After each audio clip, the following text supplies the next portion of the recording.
இதுதான் எங்களோட வீட்டுக்கு பக்கத்தில் இருக்கிற பார்க்க குடியிருக்கு பாருங்க. ரொம்ப நல்லா இருக்குல்ல பார்க்க. இதை பார்க்கும்போது எங்களோட ஊரில் ஸ்ரீலங்கா தான் எங்களோட இடம்.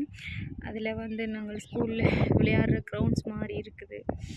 அதை விட பெருசுன்னு சொல்லலாம்.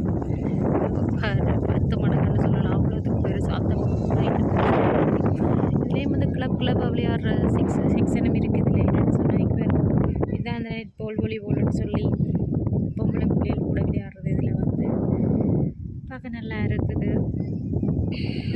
அது மட்டும் இல்லை, இந்த டைமில் இப்போ சம்மர் டைம் தானே. இந்த டைமில் எல்லாருமே வெளிக்கிட்டுருவாங்க. வெயில் குடிக்க போகிறேன்னு சொல்லி வந்து இதுலேயே எல்லாம் அந்த கிரவுண்ட்ஸில் படுப்பாங்க, ஓடுவாங்க, வாக்கிங் பண்ணுவாங்க. சில பேர் வந்து இதில் ஒர்க் அவுட் பண்ணுறது, இந்த ஜிம்மில் இருக்கிற எல்லா சிஸ்டமும் இதில் இருக்குது.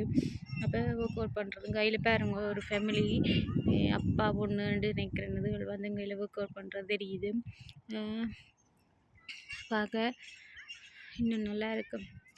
இன்றைக்கி நான் தனியாக தான் வந்தது.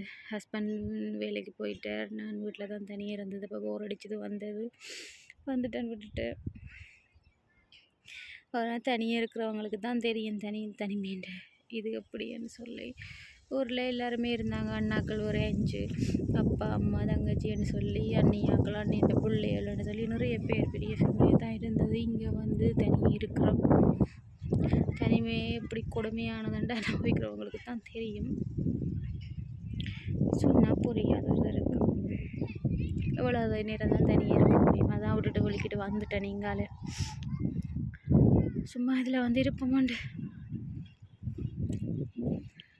இதில் அந்த மற்ற பக்கத்தில் வந்து நிறைய பேர் விளையாடுறாங்களே, அது தெரியுதே இல்லை. அது அங்கால இருக்காங்க. நான் இங்கே வந்து நின்று இருக்கிறேன். தனியாக தானே. ஹஸ்பண்ட் வந்தால் அவரோட சேர்ந்து திடீர் எல்லாம் தனியாக என்னென்னா ஒரு இடம் போயில ஒரு இடத்துல நின்று எல்லாம் அப்படியே எடுத்துக்கொண்டே இருக்கிறேன் நானும்.